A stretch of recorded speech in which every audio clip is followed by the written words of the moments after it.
고지혈증이 있다고 진단을 받게 되면 이제 약을 복용하시게 되는데요. 국내에서도 이상지질혈증 또 고지혈증에 따라서 스타틴을 복용하는 국민이 전체 약 30%를 넘어서는 수준으로 상당히 이제 많아졌죠. 하지만 고지혈증 약으로 인해서 발생할 수 있는 부작용 이런 사례들이 많이 공유가 되면서 매일 복용해야 하는 이 고지혈증 약에 대한 국민들의 불안이 상당히 높습니다. 그중 이제 대표적인 것이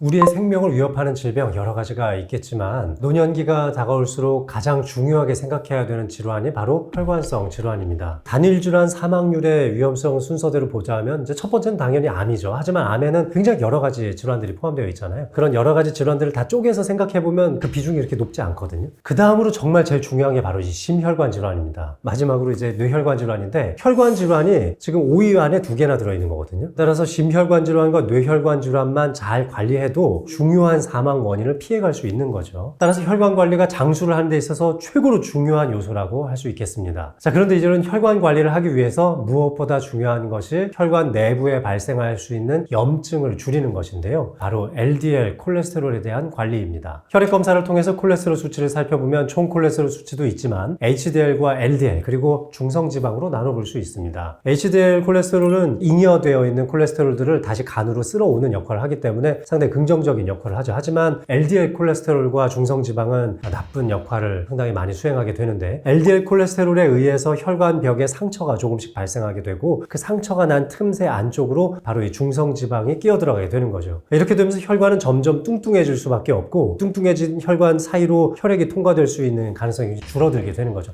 바로 이것을 동맥경화라고 하는데 이 동맥경화의 가장 근본적인 원인이 되는 바로 그 시초 LDL 콜레스테롤에 의한 염증 반응이라고 보는 겁니다. 동맥경화에 의해서 이렇게 막혀가는 혈관을 방치했을 경우에 우리에게 찾아올 수 있는 가장 끔찍한 질환은 바로 심근경색입니다. 심근경색은 발생함과 동시에 약 3분의 1 정도의 환자가 그 자리에서 사망하기도 합니다. 실제로 대학병원 안에서 발생한 심근경색 환자의 생존율도 50%에 미치지 못한다는 연구 결과도 있을 정도니까요. 발생과 동시에 바로 생과 사를 넘나들 수 있는 무시무시한 질환이 이상지질혈증, 동맥경화에 의해서 발생할 수 있다는 거죠. 두 번째로 중요한 것이 바로 뇌혈관 질환, 뇌졸중입니다. 동맥경화에 의해서 혈관이 막힐 경우에 뇌경색도 발생할 수 있지만 그 막히는 혈관의 압력을 견디지 못해서 터져버리면 바로 뇌출혈이 발생할 수 있고 뇌출혈 환자도 절반 정도는 사망하게 되거든요. 이렇게 우리의 혈관 건강을 위협하는 심근경색, 뇌졸중 외에도 고지혈증이 있습니다. 고지혈증을 잘 관리하는 것만으로도 혈관의 염증을 줄일 수 있고 혈관에 발생하는 노화나 동맥경화를 상당 부분 많이 억제할 수 있습니다. 따라서 고지혈증을 예방하는 것이 결국 장수의 지름길이라고 생각합니다.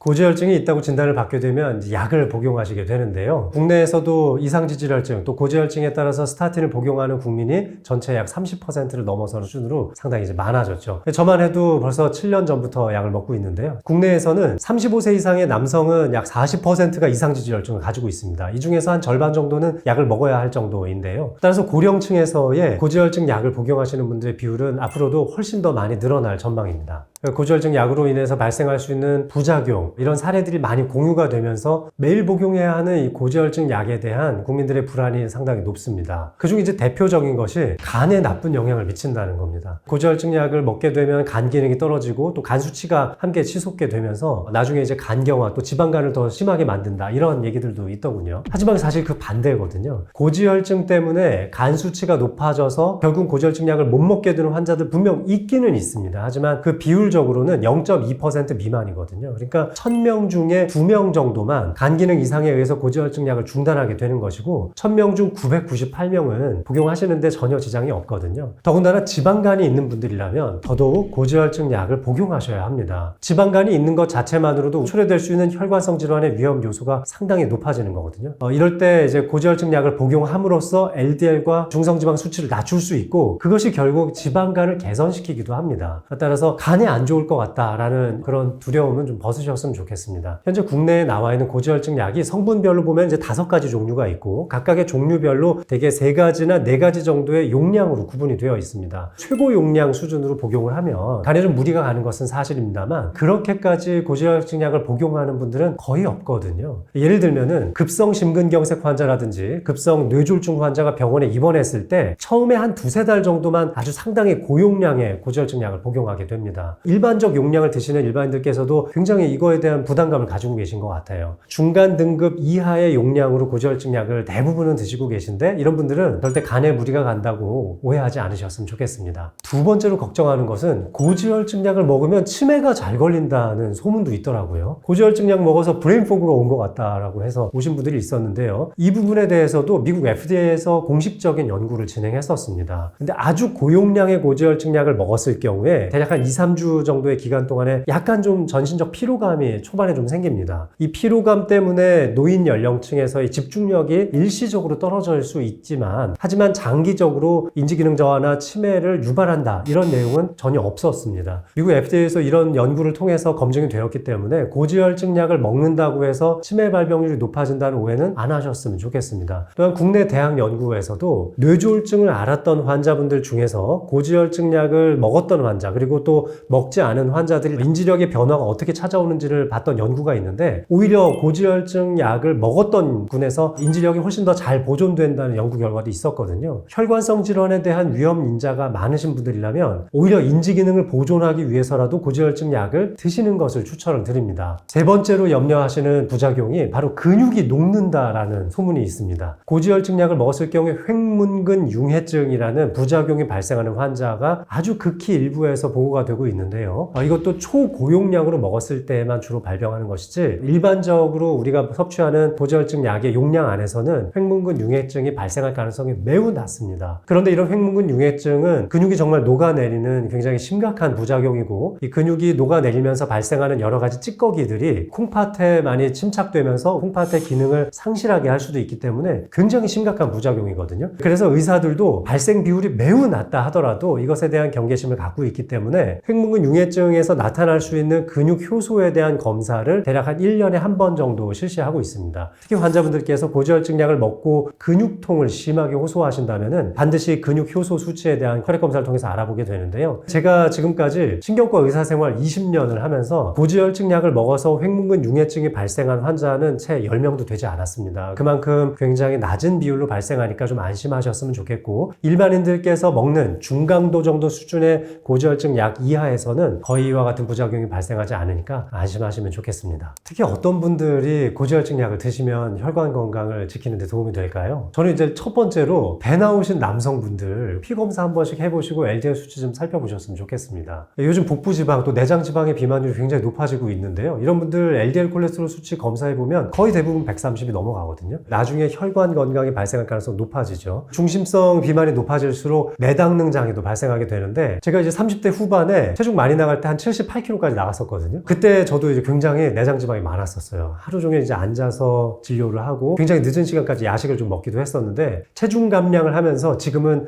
최소 용량으로 고지혈증 약을 먹고 있습니다. 좀 살을 좀 빼시는 것만으로도 고지혈증 약 용량을 좀 줄일 수 있는데 끊으면 또 다시 올라가는 특성을 가지고 있기 때문에 끊지는 못하겠더라고요. 그 다음으로 고지혈증 약을 꼭 먹었으면 하는 분들은 술 많이 드시는 분들입니다. 술 많이 드시는 분들 역시 간 기능이 안 좋을 가능성이 높죠. 지방간도 많아질 뿐만 아니라 간 기능이 떨어지게 되면 간에서의 에너지 대사 과정도 나빠지게 되는데 이때 콜레스테롤 수치 상당히 많이 증가합니다. 코로나 시점을 겪으면서 혼술하시는 분들도 많고 알코올 섭취량이 상당히 많이 늘어났다는 정부의 통계를 봤는데요. 혈관 질환을 다루는 저 같은 의사 입장에서는 굉장히 걱정이 많이 됩니다. 술을 좀 즐기시는 분들도 평상시에 간 기능 검사도 좀 체크를 해보시고 LDL 수치나 이 중성지방 수치들 잘 보시면서 고지혈증 약, 중성지방을 좀 낮출 수 있는 그런 약들을 미리미리 복용하시는 걸 추천드립니다. 또한 폐경을 지난 여성분들도 고지혈증 약 복용을 심각하게 고려해 보실 것을 추천드립니다. 폐경이 지난 여성들도 혈관성 질환에 대한 위험성이 높아지는데 에스트로겐 호르몬 감소 때문에 복부지방이 늘어나고 체중이 증가하는 것도 하나의 원인이지만 골밀도가 떨어지면서 골다공증이 찾아오니까 손쉽게 운동을 또 하지 못하시는 결과가 나오거든요. 이렇게 운동을 하지 못하면 결국 또 대사성 질환이 높아지게 되고 대사성 질환 중에 이제 핵심이 또 고지혈증 아니겠습니까? 따라서 폐경기 여성분들도 매년 콜레스테롤에 대한 검사를 좀 해보시고 고지혈증 약 복용도 검토해 보시면 좋겠습니다.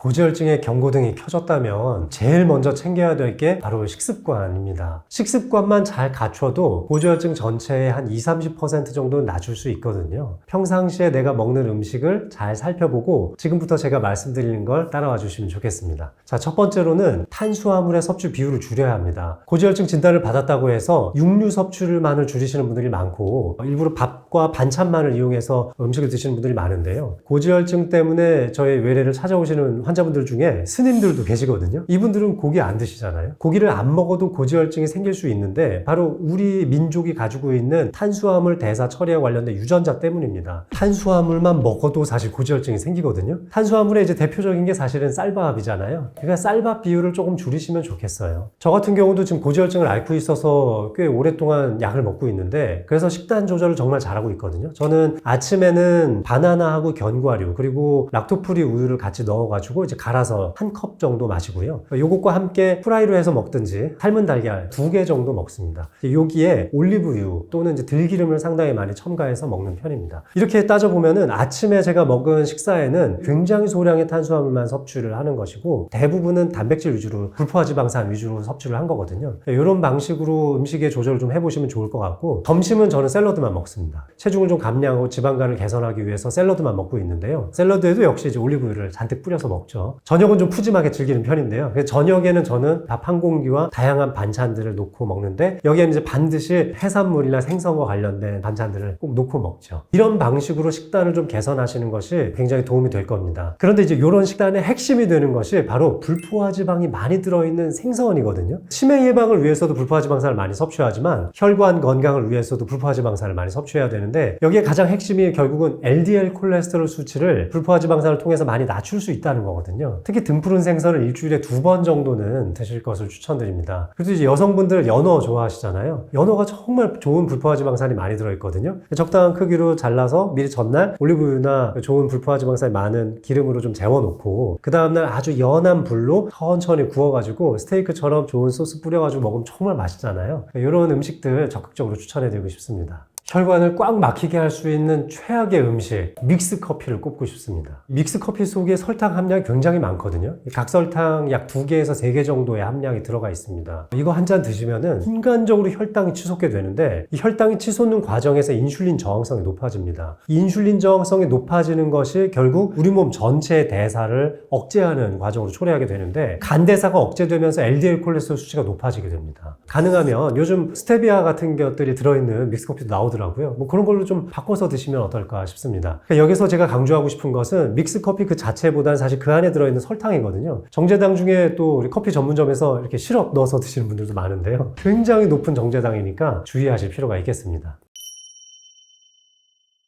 이런 식습관 말고도 우리의 혈관 건강을 좋게 만들 수 있는 일상적인 부분들을 설명해 드리겠습니다. 첫 번째는 운동이죠. 유산소 운동이 좋다, 무산소 운동, 근력 운동이 좋다. 아주 다양한 학계 의견이 있지만 내가 즐길 수 있는 운동이면 뭐든 상관없다고 생각합니다. 하지만 매일 할 수 있는지가 더 중요하겠죠. 따라서 하루에 최소 15분에서 많게는 한 30분 정도까지 내가 즐길 수 있는 운동을 꼭 해보시길 추천드립니다. 저는 요즘에 조깅을 좀 주로 하고 있는데요. 퇴근하고 나서 한 20분 정도 저희 아파트 주변을 아주 가볍게 뜁니다. 아주 숨이 찰 정도까지 뛰지는 않고 전화 통화할 수 있는 정도 수준으로 아주 가볍게 뛰는 편이거든요. 그 정도만 뛰어도 평소의 심박수의 2배 정도 가까이 높게 되고 또 심폐지구력도 높아지고 있고요. 그리고 또 이걸 통해서 최근에 체중도 좀 감량을 하고 있어서 고지혈증 해결에 훨씬 더 큰 도움이 되지 않았나 싶습니다. 꼭 조깅을 추천드리는 건 아니고 내가 즐길 수 있는 운동 다 추천드리고 싶습니다. 두 번째는 노년기의 체중 조절입니다. 폐경 겪고 나면 여성분들은 매년 한 600에서 800g씩 체중이 또 늘기도 하거든요. 10년만 지나도 6kg에서 8kg 정도, 거의 10kg 가까이 체중이 는단 말이죠. 따라서 체중을 적절한 수준으로 잘 유지하는 것이 중요한데요. 젊었을 때는 좀 우람한 체격을 갖고 있다 하더라도 노년기로 접어들면 에너지 사이클의 크기를 좀 줄일 필요가 있습니다. 그래서 워낙 마르셨던 분들이라면 또 너무 체중 감량을 할 필요는 없지만 그 적정 몸무게를 노년기까지 계속 유지할 수 있도록 관리하실 필요가 있겠습니다. 이 체중 조절할 수 있는 요령에는 여러 가지가 있겠지만 무엇보다 칼로리를 조절하는 것이 가장 중요하죠. 따라서 내가 하루 하루 종일 어떤 음식을 섭취하는지 잘 적어둘 필요가 있는데 정말 별거 아닌 것 같은 음식인데 굉장히 칼로리가 높은 식재료들이 좀 있거든요. 사과에다가 땅콩버터 발라서 드시면서 건강을 좀 좋아지게 하는 분들이 많은데 근데 이제 이렇게 해서 건강을 되찾으신 분들은 그거 먹은 대신에 밥 한 공기를 줄인 거거든요. 근데 먹을 거 다 먹어가면서 건강에 좋다고 사과 한 몇 쪽에 땅콩汁 조금 발라 먹었는데 한 300~400kcal 이상 섭취하실 수도 있는 만큼 내가 먹고 있는 음식의 리스트를 잘 보시고 예기치 않은 곳에서 많은 칼로리를 섭취할 수 있으니까 그런 점을 잘 따져보신 다음에 체중 관리에 임하시면 도움이 될 것 같습니다. 그 다음으로 신경 써야 될 게 수면입니다. 하루에 최소 6시간 이상의 숙면을 취해야만 우리 몸이 충분한 휴식을 취하게 되고 대사 과정도 원만하게 돌아갈 수 있는데요. 잠을 잔다는 것은 뇌를 건강하게 만드는 길이기도 하지만 특히 대사증후군과 관련된 문제에 있어서는 혈관 질환도 예방할 뿐만 아니라 LDL 콜레스테롤 수치를 낮추는 데에도 도움이 된다고 알려져 있는 만큼 숙면을 취할 수 있도록 노력을 해보시는 게 좋겠습니다. 특히 숙면을 취하기 위해서는 주변 환경을 잘 정리해 두실 필요가 있는데요. TV 켜놓고 주무시는 분들도 많은데 숙면을 취하기 어려운 만큼 TV는 좀 가능하면 끄고 주무시는 걸 추천드리고 침실에서 침대에 누워서 TV를 보는 행동도 가급적 삼가해 주시는 게 좋겠습니다. 연속적으로 수면을 6시간 이상 취하지 못하고 중간에 계속 토막잠을 이루고 계시다면 전문가와 상의를 하셔서 수면의 질을 개선할 수 있도록 노력을 해보시는 것이 혈관 질환을 예방하는 지름길이라고 생각합니다. 아프지 않게 혈관 건강 튼튼하게 또 오래 살기 위해서 꼭 기억해야 하는 한 가지를 말씀드리자면 고지혈증 약을 잘 먹는 거죠. 고지혈증 약을 먹는 시기를 더 이상 늦추지 않으셨으면 좋겠습니다. 중년 이상의 나이로 접어들게 되면 누구나 대사장애가 생깁니다. 아무리 운동을 열심히 하고 식단 조절을 잘하고 체중을 감량하고 잠을 아무리 잘 자도 또 고지혈증이 올라가는 사람은 올라가거든요. 따라서 LDL 수치가 정상치를 초과했다면 너무 미련을 갖지 마시고 일단 해볼 수 있는 대로 한 2~3달 해본 다음에 안 되겠다 싶으면 일찌감치 고지혈증 약을 드실 것을 권고하고 싶습니다.